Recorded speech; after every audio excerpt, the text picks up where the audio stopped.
Section 72 71 છે ને આ 71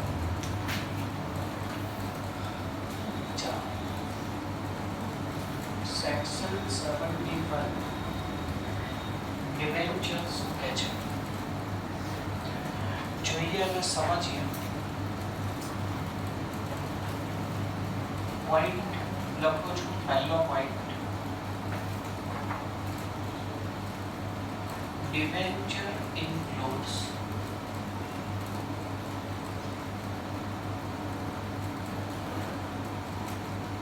debenture stock. આપણે ખબર છે લખ્યું તો શેર ઇન્ક્લુડ્સ સ્ટોક. તો ડિબેન્ચર માં પણ શેનો સમાવેશ થાય છે? ડિબેન્ચર સ્ટોક નો સમાવેશ થાય છે. એક્ઝેક્ટલી ડિબેન્ચર એટલે શું?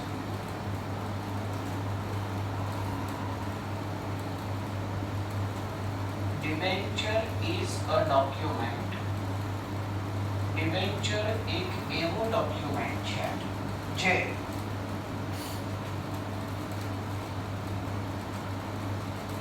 evidencing indebtedness of company. Evidencing એટલે કે એવિડન્સ છે, સબૂત છે, સાબિતી છે. શેની સાબિતી છે? ઇનડેપ્ટનેસ એટલે કે દેવું.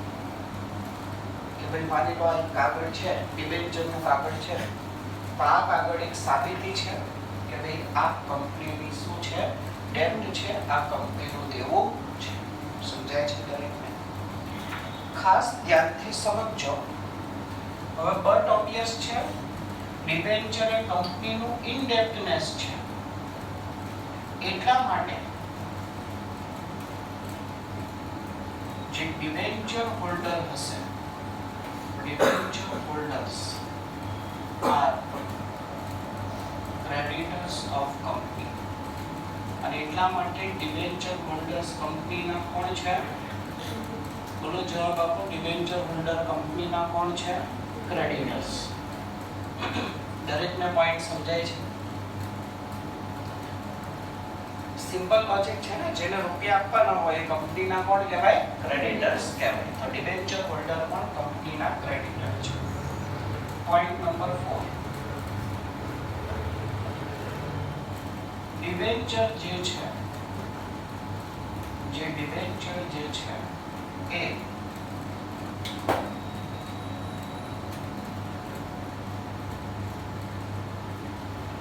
generally issued in a series. સામાન્ય રીતે શેરની જેમ ડિબેન્ચર પણ કઈ રીતે ઇશ્યુ કરવામાં આવે? એક સિરીઝમાં. એટલે કે ડિબેન્ચર નંબર 1 આપને આપ્યું, ડિબેન્ચર નંબર 2 આપને આપ્યું, ડિબેન્ચર નંબર 3 આપને આપ્યું, એક સિરીઝ. સમજાય છે? હાવેવર એક પર્સનને ડિબેન્ચર આપવા પણ પોસિબલ છે. માની લો આપણી પાસે 50,000 ડિબેન્ચર તો એક જ વ્યક્તિને આપી દીધા, તો પછી ત્યાં સિરીઝમાં ઇશ્યુ કરવા જરૂરી નથી. પણ હું અલગ અલગ વ્યક્તિને ડિબેન્ચર ઇશ્યુ કરું છું તો એ ડિબેન્ચર શેમાં હોવા જોઈએ? સિરીઝ એટલે કે ક્રમ વાઇઝ હોવા જોઈએ. ત્યારબાદ debenture issued under common seal of company. સામાન્ય રીતે ડિબેન્ચર શેના અંડરમાં ઇશ્યુ કરવામાં આવે? Common seal. પણ એ આપણ કમ્પલસરી નથી. કેમ કમ્પલસરી નથી? તો આપણે ચેપ્ટર 1 માં એનું રીઝન જોઈ ગયા હતા, યાદ છે ને? કારણ કે કોમન સીલ હોવું કંપની માટે કમ્પલસરી નથી. જો કંપની પાસે કોમન સીલ હશે તો ડિબેન્ચર ઉપર કોમન સીલ લગાડેલો હશે. જો કોમન સીલ નથી તો નહીં લગાડેલો. કે ડિબેન્ચર માટે સ્પેશિયલ કોમન સીલ બનાવડાવવું જરૂરી નથી. ત્યારબાદ debenture issued with or without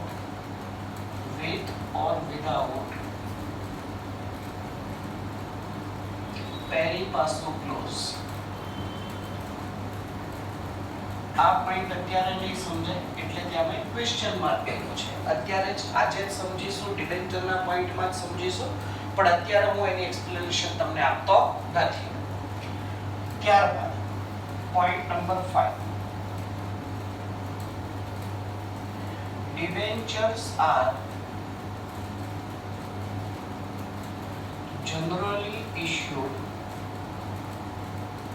અથવા તો debentures are generally secured. મોટે ભાગે ડિબેન્ચર શું હોય છે? સિક્યોર્ડ હોય છે. સિક્યોર્ડ એટલે સમજાય છે ને? ડિબેન્ચર હોલ્ડરને આપણે આપણી કોઈ એસેટ્સ ગીરવે મૂકી હોય એટલે આપણે જો એમને રૂપિયા ના આપી શકીએ તો એસેટ્સ વેચીને પણ ડિબેન્ચર હોલ્ડર શું કરે? પોતાના રૂપિયા લઈ લે. But it is not necessary. બોલો આનો મીનિંગ શું થાય? but it is not necessary આનો મીનિંગ શું થાય? એટલે કે અનસિક્યોર્ડ ડિબેન્ચર ઇશ્યુ કરવા પણ પોસિબલ છે. સમજાય છે ને? ચાલો ઉપરના પોઈન્ટમાં કહી તો દીધું ડિબેન્ચર જનરલી સિક્યોર્ડ હોય છે. તો શેના ઉપર સિક્યોર્ડ હોય છે? debentures are secured against the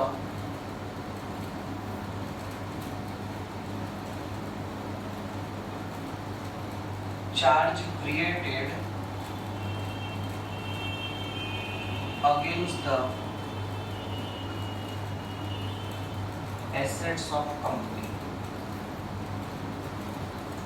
શું કરવામાં આવે છે? કંપનીની એસેટ્સ ઉપર ચાર્જ ક્રિએટ કરવામાં આવે. ચાર્જ ક્રિએટ કરવો એટલે વસ્તુ ગીરવે મૂકવી. આજે મેં તમને કીધું કે ભાઈ 6 નંબરના ચેપ્ટરની ઝેરોક્સ કરાવવાની. 6 નંબરનું આખું યુનિટ જ છે ચાર્જ ઉપર. બરાબર છે? તો ત્યાં આપણે ચાર્જ વિશે ડિટેલમાં શીખીશું, પણ અત્યારે આપણે બેઝિક કન્સેપ્ટ માટે ચાર્જ એટલે વસ્તુને ગીરવે મૂકવી. હવે આપણે શું ગીરવે મૂકેલું હોય છે? કંપનીની એસેટ્સ ગીરવે મૂકેલી હોય છે. દરેકને અહીંયા સુધીનો પોઈન્ટ સમજાયો. પેજ નંબર 4.44 ઓપન કરો. એમાં તમને કેરેક્ટરિસ્ટિક્સ ઓફ ડિબેન્ચર આપ્યા છે. એ એકવાર રીડ કરો. એમાં પહેલી પાસું સિવાયનો કોઈ પોઈન્ટ નહીં સમજાય તો મને પૂછો, પછી આગળ વધીએ. પહેલી પાસું સિવાયનો કોઈ પોઈન્ટ નહીં સમજાય તો મને પૂછી લેજો.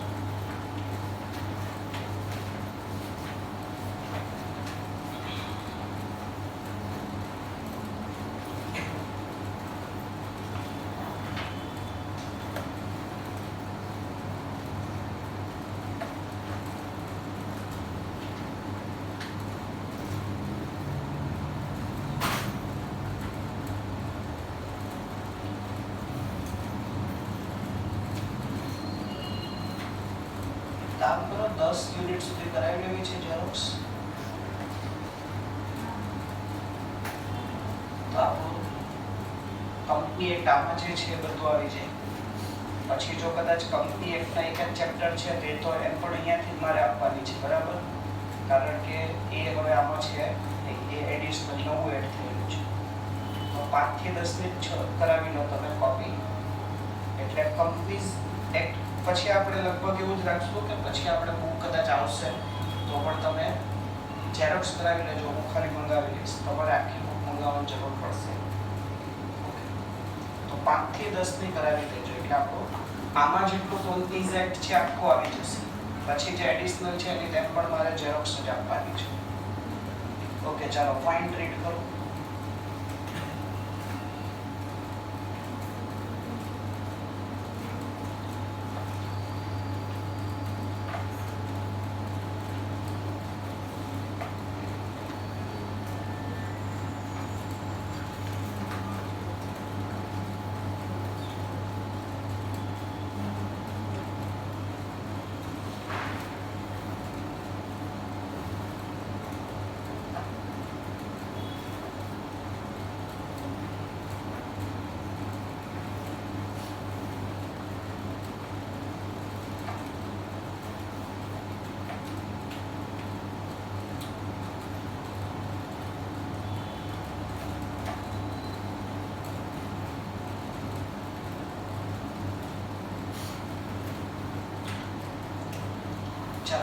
कैरेक्टरिस्टिक રીડ થઈ ગયા ઇનફ ટાઈમ આપ્યો છે કોઈને કોઈ ક્વેશ્ચન કોઈ પોઈન્ટ નહીં સમજાયો હોય જો આજુબાજુવાળા નાની જોવાને બાજુવાળા પૂછે આપણને નહીં સમજાય તો આપણે ખુદ ક્વેશ્ચન પૂછી લેવાનું સમજાય કે બધાને ચલો એના પછી એક ડિફરન્સ આપ્યો છે એ રીડ કરો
શાંતિથી વાંચો એક્ઝામમાં પૂછાય છે ડિફરન્સ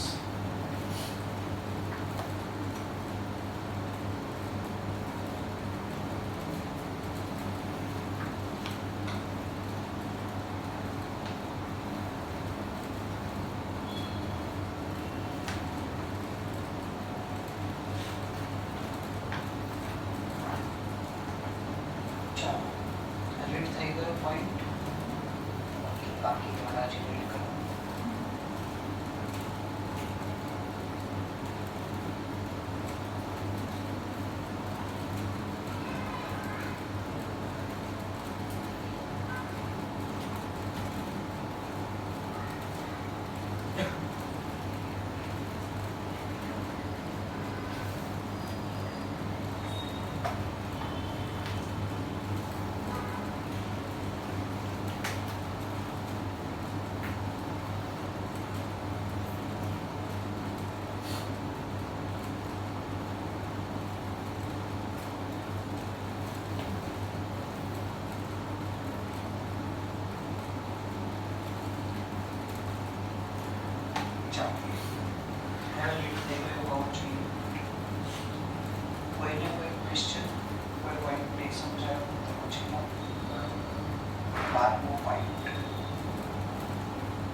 આપણી પાસે જે કરન્સી છે રૂપિયા છે એ બેરર ઇન્સ્ટ્રુમેન્ટ કહેવાય આપણા પાસે જે રૂપિયા હોય છે એ શું કહેવાય બેરર ઇન્સ્ટ્રુમેન્ટ બેરર ઇન્સ્ટ્રુમેન્ટની ખાસિયત શું હોય કે હું તમને આપું તો તમે એના માલિક બની જાઓ મારે કંઈ લખાણ કરવાની જરૂર પડે માની લો મારી પાસે 100 રૂપિયાની એક નોટ છે મેં તમને આપી તો તમે એના માલિક બની ગયા ને કોઈ જગ્યાએ લખાણ કરવું પડ્યું કે હું વિરલ રાવલ તમને આ 100 રૂપિયા આપું છું આથી તમે એના માલિક તો મારે કઈ લખવું પડે, એવી રીતે લખાણ કરવું પડે. ચેક, માની લો બ્લેન્ક ચેક છે, એટલે કે નામ નથી લખ્યું. મારી પાસે બ્લેન્ક ચેક છે, હું તમને આપું, તમે એના માલિક બની ગયા, તે લખાણની જરૂર છે. બેરર ઇન્સ્ટ્રુમેન્ટ એને કહેવાય.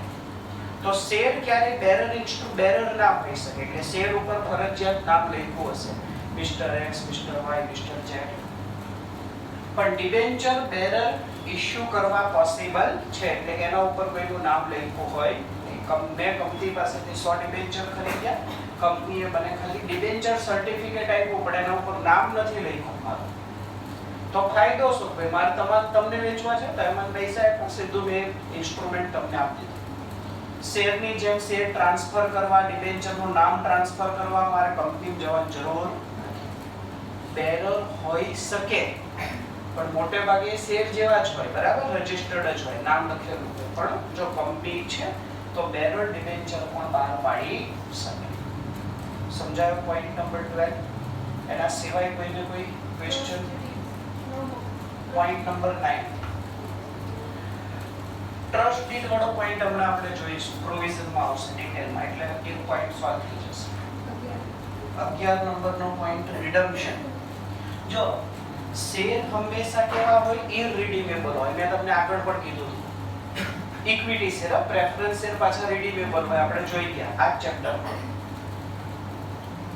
એટલે શેર હંમેશા ઇનરિડીમેબલ હોય, પણ ડિબેન્ચર ફરજિયાત રિડીમેબલ. પોઈન્ટ રીડ કરાવો. ઇક્વિટી શેર્સ આર ઓલવેઝ ઇરરિડીમેબલ, એટલે કે એકવાર ઇક્વિટી શેર ઇશ્યુ કર્યા તો એના પૈસા ક્યારે પાછા આપવાના હોય. પ્રેફરન્સ શેર આર રિડીમેબલ, પરંતુ પ્રેફરન્સ શેર હંમેશા કેવા હોય? રિડીમેબલ, એટલે એના પૈસા પાછા આપી દેવા પડે. અને આ પીરિયડ કેટલો નહીં હોવો જોઈએ? 20 વર્ષથી વધારે હોવો જોઈએ. અને ડિબેન્ચર મેબી લખ્યું છે અહીંયા જુઓ, ઇરરિડીમેબલ પણ હોઈ શકે અને રિડીમેબલ પણ ઇન્ડિયાની અંદર જનરલી એ રિડીમેબલ જ હોય છે, ઇરરિડીમેબલ હોતા નથી. એટલે મેં બોર્ડ ઉપર પણ એવું લખ્યું છે, બરાબર છે. ભલે આપણે આમાં પ્રોવિઝન પ્રમાણે જે છે એ લખવાનું, પણ આ તમને જે છે પોઈન્ટ મેં કીધો કે ભાઈ જનરલી ઇરરિડીમેબલ ડિબેન્ચર ક્યારે ઇશ્યુ થતા નથી. એના સિવાય કોઈ પોઈન્ટ? કોઈ પોઈન્ટ નહીં? ચાલો હવે બુક ક્લોઝ કરીએ.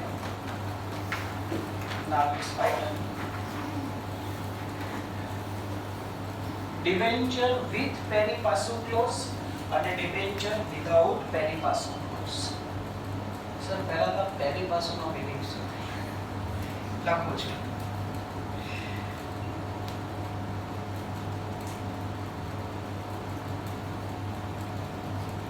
Pari passu means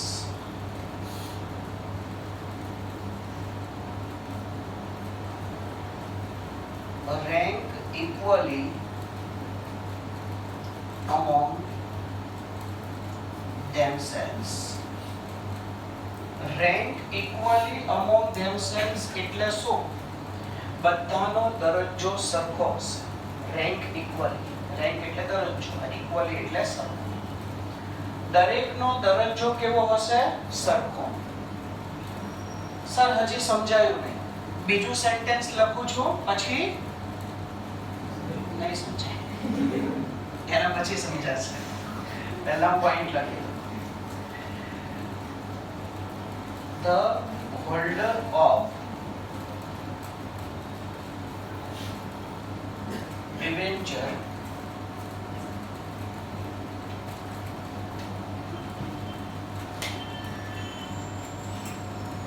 issued with pari passu clause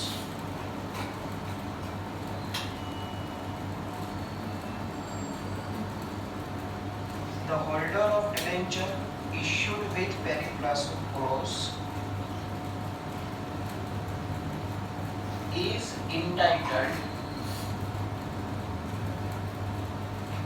to share the proceed of security. જો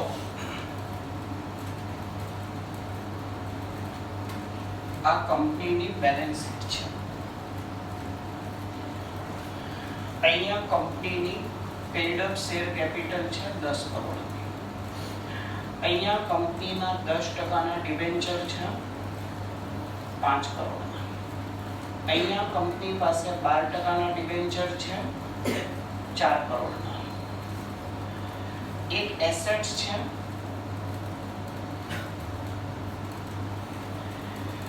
જેની વેલ્યુ છે 10 કરોડ રૂપિયા અને આ બંનેને આની સામે સિક્યોર્ડ કરેલી છે. આ બંને ડિબેન્ચરને શેની સામે સિક્યોર્ડ કરેલા છે? આ એસેટ્સની સામે સિક્યોર્ડ કરેલા છે. હવે આ એસેટ્સ હવે આપણે પૈસા કંપનીને આપી શકીએ કે આ એસેટ્સ સેલ કરી દીધી, વેચી દીધી અને એમાંથી આપણે માની લઈએ પૂરેપૂરા 10 કરોડ આવ્યા તો ઓછા 8 કરોડ આવ્યા. આને શું કહેવાય? Proceed of cell of assets. Assets વેચીને જે રકમ મળી એ. હવે જો 9 કરોડ પૂરા આવ્યા હોત ને તો કોઈ ટેન્શન જ નહોતું. મને પહેલા આપો, મને પછી આપો. હું કા બંને ભાઈ ભાઈ બની જાય. અરે તારે પહેલા લઈ લો, મોટા ભાઈ લો. બરાબર ને? કેમ? ખબર છે ભાઈ આપણા રૂપિયા આવી જવાના છે. પણ 8 કરોડ રહેવા હવે પડાપડી થાય. પહેલા હું આને ખબર છે એટલે બબલ થવાની છે. તો હવે આમાંથી પહેલા કોને આપવા? જો આ બંને ડિબેન્ચર વિથ પેરી પાસુ ક્લોઝ ઇશ્યુ થયા હોય તો આ બંને ડિબેન્ચર હોલ્ડરને આ 8 કરોડ માંથી રૂપિયા મેળવવાનો રાઈટ મળશે. માની લો 3 હતા, એક હતા 9% ના ડિબેન્ચર 3 કરોડના, પણ આ વિધાઉટ પેરી પાસુ ક્લોઝ હતા. તો એમને આ 8 કરોડમાં પાર્ટિસિપેટ કરવાનો રાઈટ નહીં મળે. ખાલી કોને મળશે? આ બંનેને જ મળશે. સમજાય છે? એટલે બીજા શેર હોલ્ડરના બરાબરનો દરજ્જો તમને મળશે. તમને પહેલા ઇશ્યુ કર્યા હતા, પછી ઇશ્યુ કર્યા હતા એવું કંઈ જોવામાં આવશે નહીં. નહીતર આ શું કે ભાઈ મને પહેલા ઇશ્યુ કર્યા, પહેલા હું લઈ લઉં 5 કરોડ, પછી 3 કરોડ વધે તમે લઈ લેજો. તો આ 12% વાળા શું કહેશે? ના, કેમ? આપણે વિથ પેરી પાસુ ક્લોઝ એટલે મારો તમારો દરજ્જો સરખો છે. ક્યારે ઇશ્યુ થયા હતા, ક્યારે ઇશ્યુ નથી થયા એનાથી કોઈ ફરક પડતો નથી. એટલા માટે જ અહીં એક સેન્ટેન્સ છે.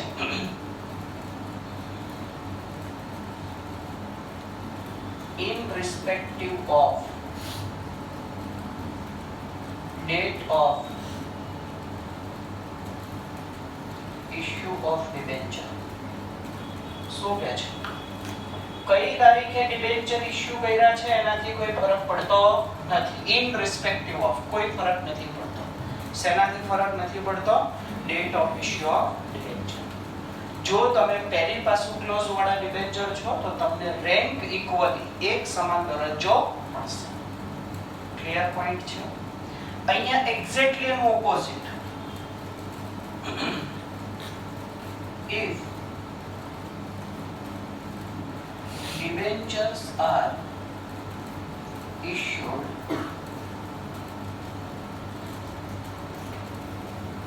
without pari passu clause. જો ડિબેન્ચર પેરી પાસુ ક્લોઝ વગર ઇશ્યુ થાય છે તો શું થશે? તો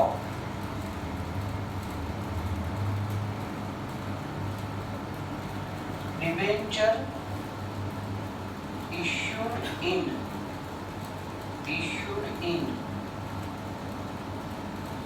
series of date. તો તારીખ પ્રમાણે જે ડિબેન્ચર ઇશ્યુ થયા હશે have priority over the debenture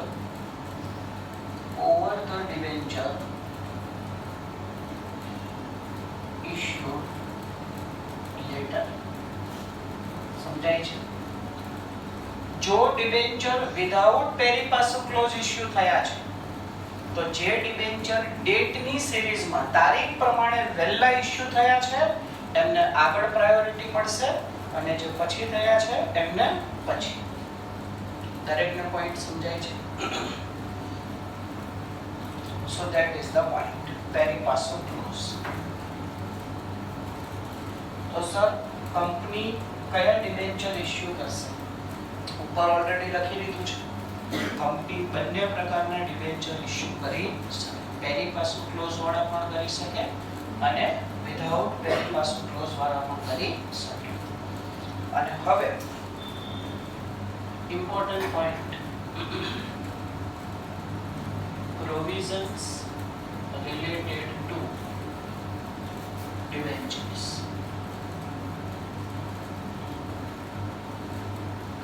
Debenture related provisions શું છે જોઈએ અને સમજીએ.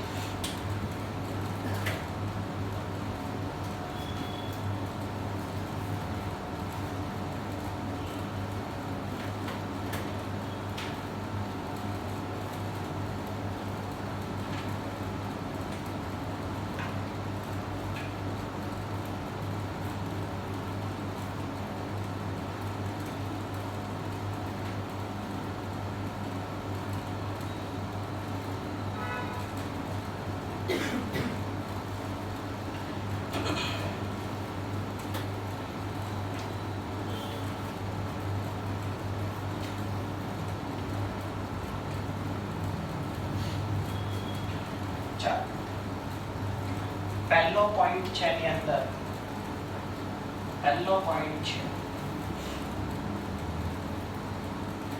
Company may issue debentures. Company debenture issue કરી શકે. કેવા ડિબેન્ચર ઇશ્યુ કરી શકે? Company may issue debenture. કેવા ડિબેન્ચર ઇશ્યુ કરી શકે?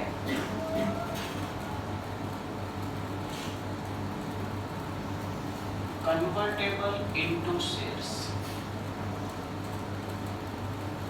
શેરમાં કન્વર્ટ કરી શકાય એવા ડિબેન્ચર ઇશ્યુ કરી શકે. ઇફ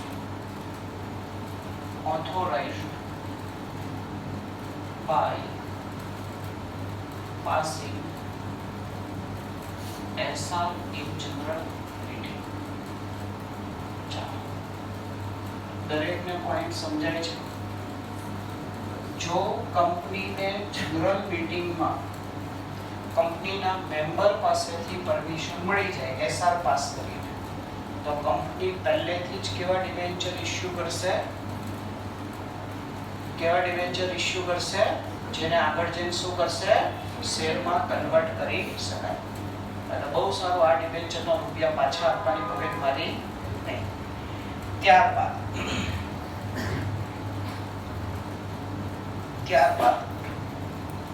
પોઈન્ટ નંબર 2, જે પણ ડિબેન્ચર્સ છે આ debentures carry no voting right. ડિબેન્ચરની ખાસિયત શું હોય? ડિબેન્ચર વોટિંગ રાઇટ ધરાવતા હોય.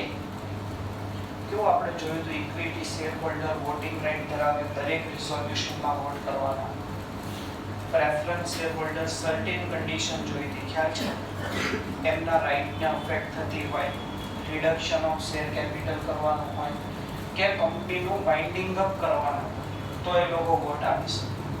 આ ઉપરાંત જો એમને સતત 3 વર્ષ સુધી ડિવિડન્ડ નથી મળતું તો એ પછી એ દરેક રિઝોલ્યુશનમાં વોટ કરી શકે. ટૂંકમાં ઇક્વિટી અને પ્રેફરન્સ શેર હોલ્ડર વાળાને વોટિંગનો રાઇટ હતો, પણ ડિબેન્ચર હોલ્ડરને કોઈ વોટિંગ રાઇટ મળતો નથી. ત્યારબાદ પોઈન્ટ નંબર 3, જે પણ ડિબેન્ચર છે આ ડિબેન્ચર મોટે ભાગે સિક્યોર્ડ ડિબેન્ચર હોય. કેવા ડિબેન્ચર હોય? સિક્યોર્ડ. સિક્યોર્ડ ડિબેન્ચર તો હોય, પણ શેની સામે સિક્યોર્ડ હોય? એસેટ્સ ની સામે. શેની સામે સિક્યોર્ડ હોય? એસેટ્સ. અને હવે ઇમ્પોર્ટન્ટ ક્વેશ્ચન, કઈ એસેટ્સ? કોની assets? Assets of company, holding,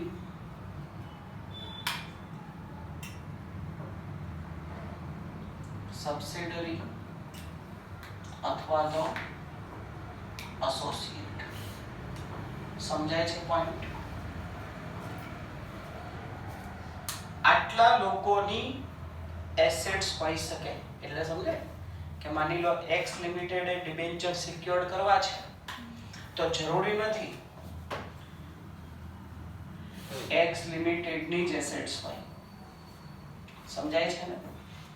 x limited ની કોઈ હોલ્ડિંગ કંપની છે એને પણ તમે ગીરવે મૂકી શકો. એક્સ લિમિટેડ ની કોઈ સબસિડરી કે એસોસિએટ કંપની છે એની એસેટ્સ પણ તમે ગીરવે મૂકી શકો. અને આ જે એસેટ્સ છે એની વેલ્યુ કેટલી હોવી જોઈએ? વેલ્યુ sufficient to secure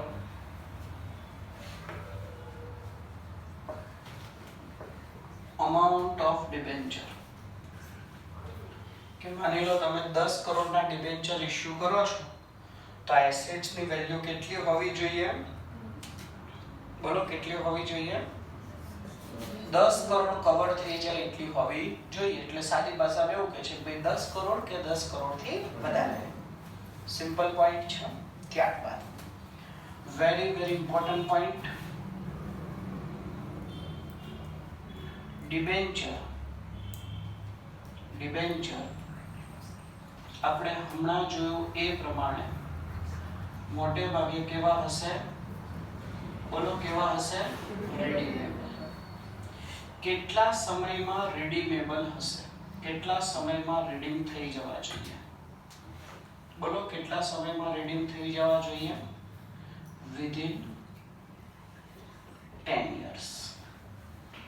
કેટલા સમયમાં રીડીમ થઈ જવા જોઈએ?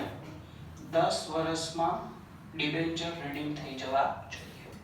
પ્રેફરન્સ શેર હોલ્ડરની જેમ એમના 20 વર્ષનો સમય નથી, 10 વર્ષમાં શું કરી દેવાના? રીડીમ કરી દેવાના. However, it may exceed to 30 years. શું કહે છે point? It may exceed to 30 years એટલે આ સમય 30 વર્ષ સુધી એક્સીડ થઈ શકે. એટલે 10 વર્ષમાં તમે રીડીમ નથી કર્યા, 30 વર્ષ સુધીમાં ગમે ત્યારે રીડીમ કરશો તો ચાલશે. પણ ક્યારે? if પોઈન્ટ લખું છું, company engaged in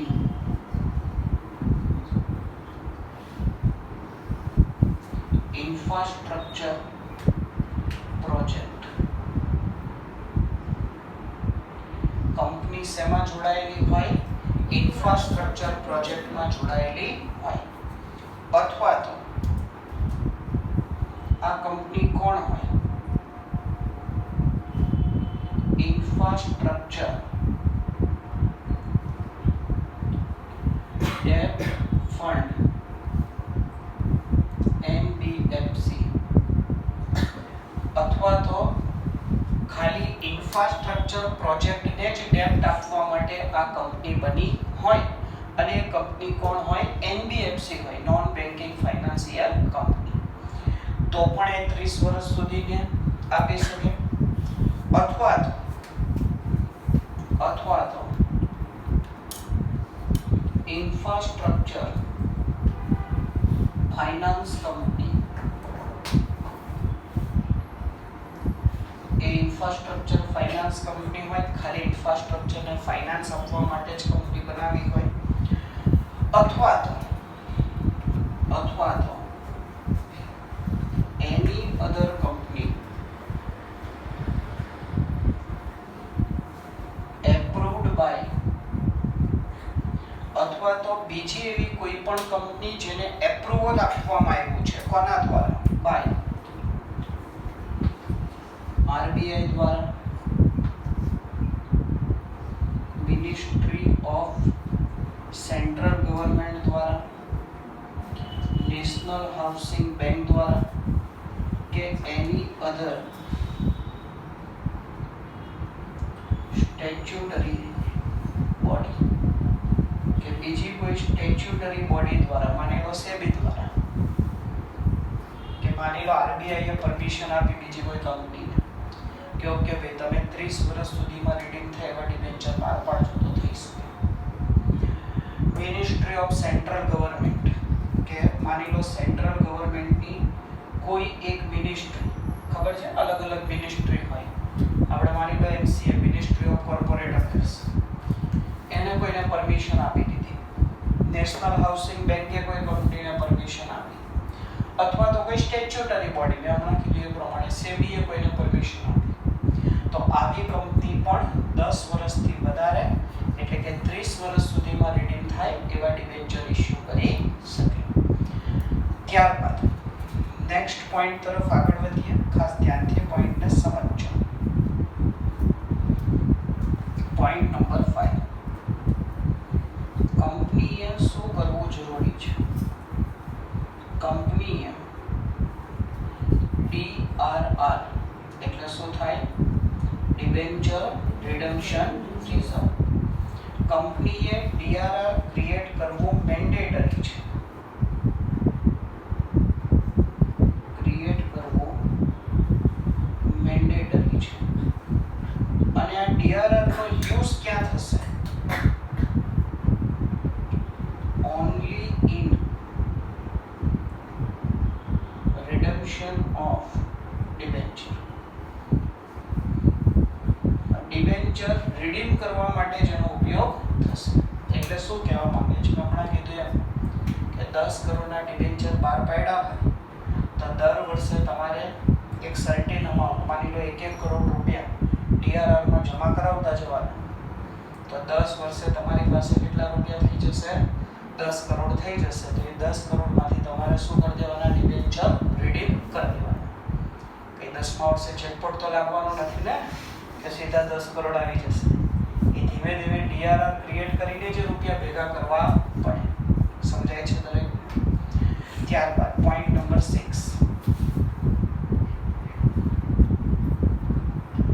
કંપનીએ શું કરવું પડશે?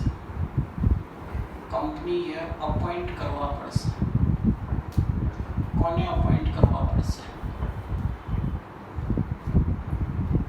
Debenture ટ્રસ્ટીને.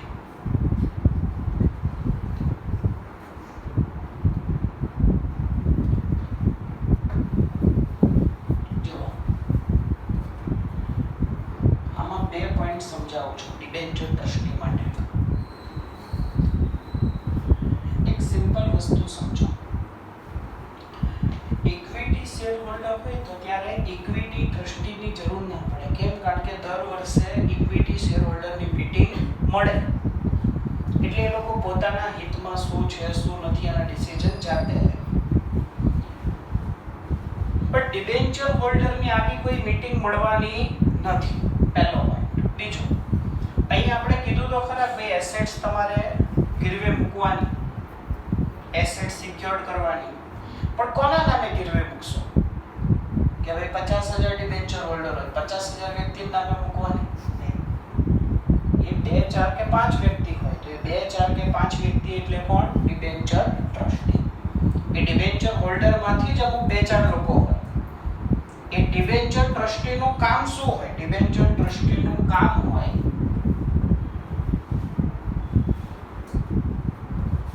protect the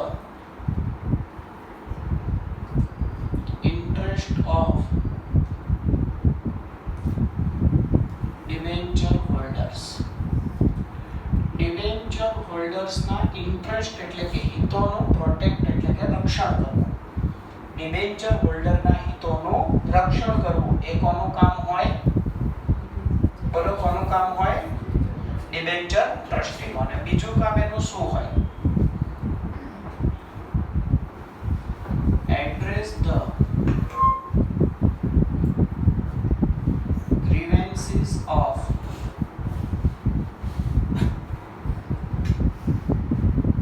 debenture holders. grievances એટલે કે સમસ્યાઓ. જો ડિબેન્ચર હોલ્ડર ને કોઈ સમસ્યાઓ હોય તો એને એડ્રેસ કરવી અને સોલ્વ કરવી એ કોની રિસ્પોન્સિબિલિટી છે? ડિબેન્ચર ટ્રસ્ટીની રિસ્પોન્સિબિલિટી છે. જો ડિબેન્ચર ટ્રસ્ટી આમાં ફેલ જાય છે એટલે ડિબેન્ચર હોલ્ડરની સમસ્યાઓ સોલ્વ નથી કરતા, ડિબેન્ચર હોલ્ડરના હિતોનું રક્ષણ નથી કરતા, તો શું થશે? ખાસ ધ્યાનથી સમજજો. તો પછી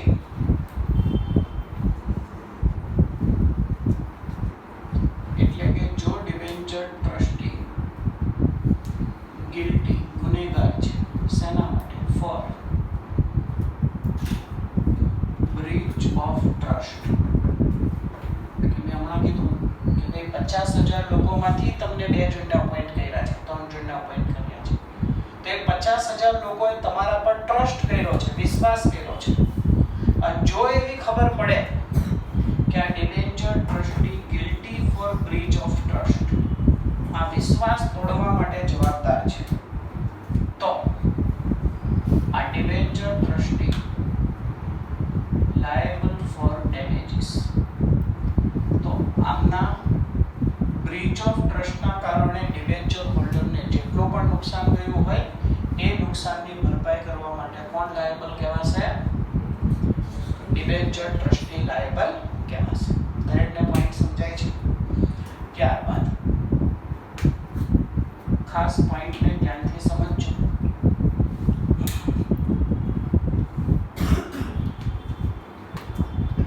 અહીંયા આપણે પોઈન્ટ લઈએ.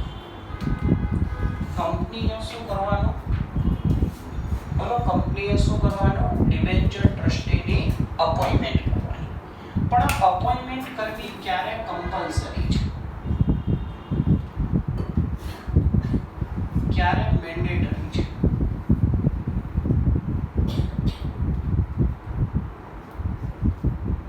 આ ડિબેન્ચર ટ્રસ્ટીની અપોઇન્ટમેન્ટ કરવી મેન્ડેટરી ક્યારે છે? જ્યારે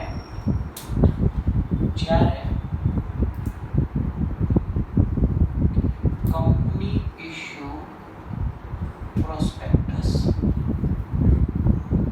જો કોઈને યાદ હોય તો પ્રોસ્પેક્ટસના ચેપ્ટરમાં શબ્દો પડ્યા હતા. મેં તમને કીધું પણ હતું કે ખાલી શેર ઇશ્યુ કરવા માટે પ્રોસ્પેક્ટસ ઇશ્યુ નથી કરવામાં આવતું, સિક્યોરિટી ઇશ્યુ કરવા માટે. અને સિક્યોરિટીમાં ડિબેન્ચર પણ આવેલી. તો જો કંપનીએ ડિબેન્ચર ઇશ્યુ કરવા માટે શું બહાર પાડ્યું છે? પ્રોસ્પેક્ટસ બહાર પાડ્યું છે. તો કંપની માટે શું મેન્ડેટરી છે? ડિબેન્ચર ટ્રસ્ટીની અપોઇન્ટમેન્ટ કરવી કમ્પલસરી છે. અથવા તો company makes offer or invitation to public. કંપનીએ આ ઓફર કે ઇન્વિટેશન 2, 4, 5 લોકોને નથી આપ્યું. કોને આપી છે? પબ્લિકને ઓફર આપી છે. આવો ને અમારા ડિબેન્ચર ખરીદો. તો પણ કંપની માટે શું મેન્ડેટરી છે? ડિબેન્ચર ટ્રસ્ટીની અપોઇન્ટમેન્ટ કરવી. અને company offers to its member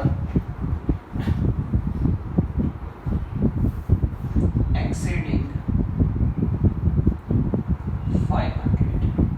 કંપનીએ ડિબેન્ચર બહાર કોઈને નથી આપ્યા ઉપરના પોઈન્ટની જેમ, પબ્લિકને નહીં, તમને મેમ્બરને જ આપ્યા ડિબેન્ચર. પણ આ મેમ્બરની સંખ્યા પાછી કેટલી થઈ ગઈ? 500 થી વધી ગઈ. એટલે કે તમે જેટલા મેમ્બરને, ચલો આમને આપ્યા તો એક મેમ્બર ડિબેન્ચર આપ્યા, આમને નથી આપ્યા, આ મેમ્બર છે પણ એમને ડિબેન્ચર આપ્યા નથી, તેમને નહીં કરવાના. એમના પછી નેક્સ્ટ એ મેમ્બર છે એમને ડિબેન્ચર આપ્યા તો 2 થઈ ગયા. એવી રીતે જો તમે 500 થી વધારે મેમ્બરને ડિબેન્ચર આપો છો તો તમારા માટે શું કરવું કમ્પલસરી થઈ જશે? ડિબેન્ચર ટ્રસ્ટીની અપોઇન્ટમેન્ટ કરવી કમ્પલસરી થઈ જશે. ત્યારબાદ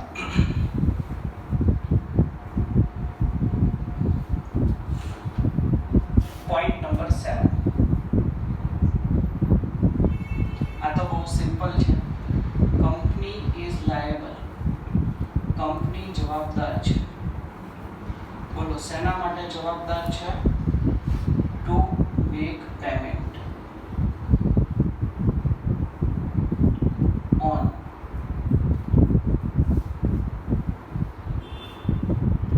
redemption of debenture અને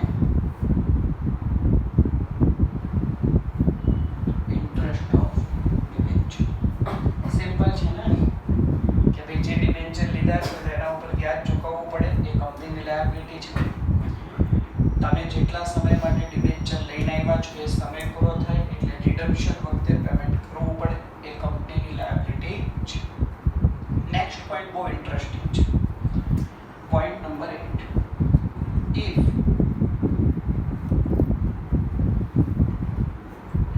debenture trustee is of the opinion that, બોલો આ સેન્ટેન્સ નો મીનિંગ શું થાય? આ સેન્ટેન્સ નો મીનિંગ શું થાય? જો debenture trustee is of the opinion that, એટલે બોલો કોણ કહે છે? ટ્રાય કરો ભલે બધું હું કરીશ, તમે શું કરશો?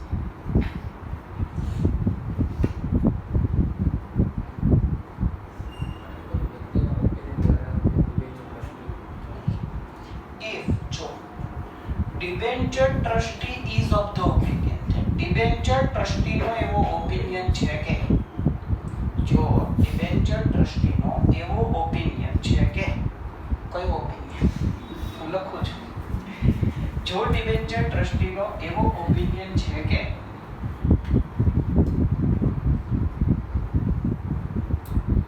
assets of company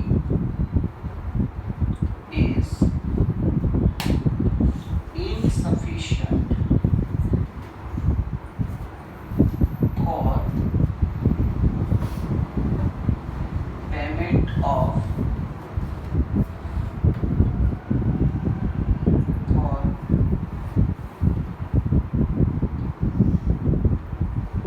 redemption of debenture, એટલે કે ડિબેન્ચર ટ્રસ્ટીને શું લાગવા લાગ્યું છે? કંપનીની એસેટ્સ ઇનસફિશિયન્ટ છે. શેના માટે ઇનસફિશિયન્ટ છે? ડિબેન્ચરના રિડમ્પશન માટે. કે 10 કરોડના ડિબેન્ચર છે અને હવે શું લાગે છે? કંપનીને શું લાગે છે? સોરી, ડિબેન્ચર ટ્રસ્ટીને શું લાગે છે કે ભાઈ કંપનીની બધી એસેટ્સ વેચી દીધી તો એ 10 કરોડ ભેગા થાય છે નહીં. તો then debenture trustee may apply at tribunal. તો ડિબેન્ચર ટ્રસ્ટી હવે કોની પાસે જશે? બોલો, ફાઇલ અ પિટિશન. એપ્લાય કરતા મને લખવું પડે ફાઇલ અ પિટિશન. મે ફાઇલ અ પિટિશન. પિટિશન એટલે કે કેસ દાખલ કરવો. તો હવે ડિબેન્ચર ટ્રસ્ટી કોની પાસે જશે? ટ્રિબ્યુનલ પાસે એક કેસ દાખલ કરશે અને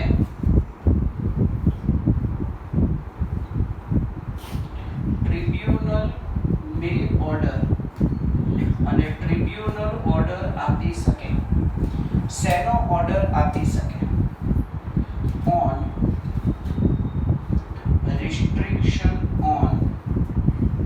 restriction on company from incurring further liability.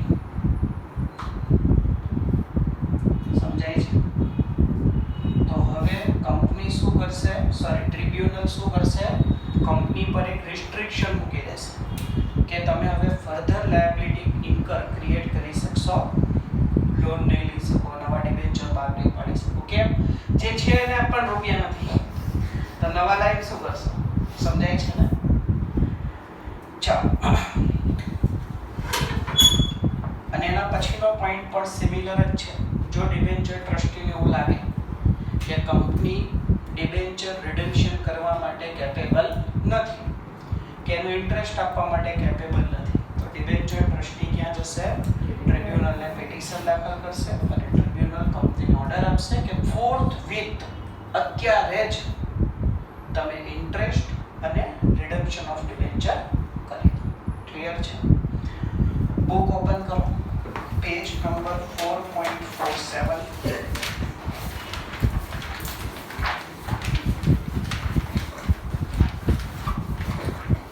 એમાં જો બે પોઈન્ટ છે ને, પ્રોવિઝન કન્ટેન્ટ, એ પોઈન્ટ ઇમ્પોર્ટન્ટ નથી આપણા માટે, બરાબર છે? પ્રોવિઝન કન્ટેન્ટ બી પોઈન્ટ છે ને, એમાં ખાલી એક પોઈન્ટ ઇમ્પોર્ટન્ટ છે. પાછળના પેજ ઉપર આવો, point number 4, disqualification for appointment as debenture trustee. કોણ ડિબેન્ચર ટ્રસ્ટી ના બની શકે?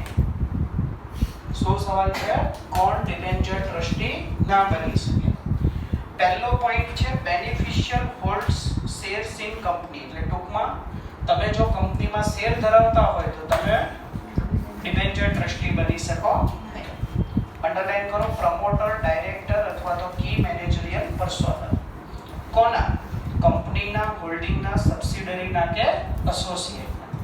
એટલે કે જો તમે આમાંથી કોઈ કંપનીના, અહીંયા ધ્યાન, પ્રમોટર, ડાયરેક્ટર, કી મેનેજરિયલ પર્સોનલ, ઓફિસર કે એમ્પ્લોયી છો તો પણ તમે ડિબેન્ચર ટ્રસ્ટી બની શકો નહીં. બેનિફિશિયલી ઇન્ટાઇટલ્ડ ટુ મની. મની પછી કોમા કરો. તમને પૈસા મેળવવાનો અધિકાર છે. કોની પાસેથી? કંપની પાસેથી. અંડરલાઈન કરો, otherwise then remuneration payable to debenture trustee. શું કહેવા માંગે છે? પોઈન્ટ સમજાવીશ. અહીંયા ધ્યાન દરેક. જો ડિબેન્ચર ટ્રસ્ટી તમે જે 2 કે 3 વ્યક્તિને અપોઇન્ટમેન્ટ કરી, એ મફતમાં કામ નહીં કરે. કંપની એમને એક રેમ્યુનરેશન, સેલરી આપશે, માની લો 50,000.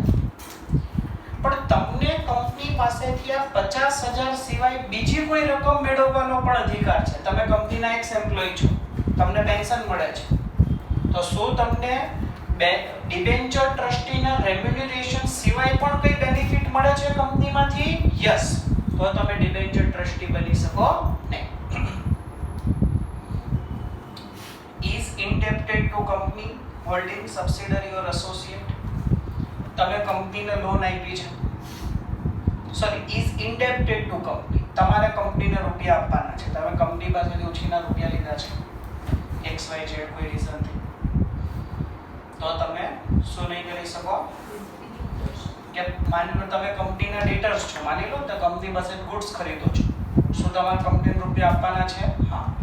તો કંપનીને રૂપિયા આપવાના હોય તો તમે ન્યુટ્રલી કામ કરી શકો. Has furnished any guarantee in respect of the principal debt. કે માની લો કંપનીને બેંક લોન નથી આપતી, તમે જે ગેરંટી આપી આવ્યા છો, આપો લોનની ગેરંટી આપો છો, તો પણ હવે તમે શું નહીં બની શકો? ડિબેન્ચર ટ્રસ્ટી બની શકો નહીં. Has any pecuniary relationship. Underline કરો, pecuniary relationship એટલે કે નજીકનો સંબંધ છે વિથ કંપની. પણ નજીકનો સંબંધ એટલે ક્યારે કહેવાય? 1 ફૂટ, 2 ફૂટ, 3 ફૂટ, એ રીતે નહીં. આગળ આપ્યું છે amounting to 2% or more of its gross turnover or 50 lakh whichever is higher. સમજાય છે? કે માની લો તમારું ટર્નઓવર છે 100 કરોડ, તો 100 કરોડના 2% કેટલા થાય? 2 કરોડ. તો 2 કરોડ અથવા 50 લાખ, whichever is higher એટલે 2 કરોડ. તો જો તમે 2 કરોડથી વધારે રકમની કંપની સાથે રિલેશનશિપ ધરાવો છો, મેં હમણાં કીધું એ પ્રમાણે, તમે કંપનીને ગુડ્સ આપો છો, તમે કંપની પાસેથી ગુડ્સ લો છો, કંપની કોઈ સર્વિસ આઉટ સર્વિસ કરેલી છે, એને તમે સર્વિસ આપો છો કંપનીને. ટૂંકમાં તમે કંપની સાથે XYZ ગમે તે રીતે જોડાયેલા છો અને તમારી વચ્ચે આ 2% થી વધારે રકમની લેવડ દેવડ થાય છે તો તમે કંપની સાથે કઈ રિલેશનશિપ ધરાવો છો? પ્રિક્યુશનરી. અને એ સંજોગોમાં તમે ડિબેન્ચર ટ્રસ્ટી બની શકો નહીં. અને અંડરલાઈન કરો relative of promoter or person in employment of company as director or key managerial person. ટૂંકમાં તમે અહીંયા ત્યાં રિલેટિવ છો કોના? પ્રમોટરના, ડાયરેક્ટરના અથવા કી મેનેજરિયલ પર્સનના. તો પણ તમે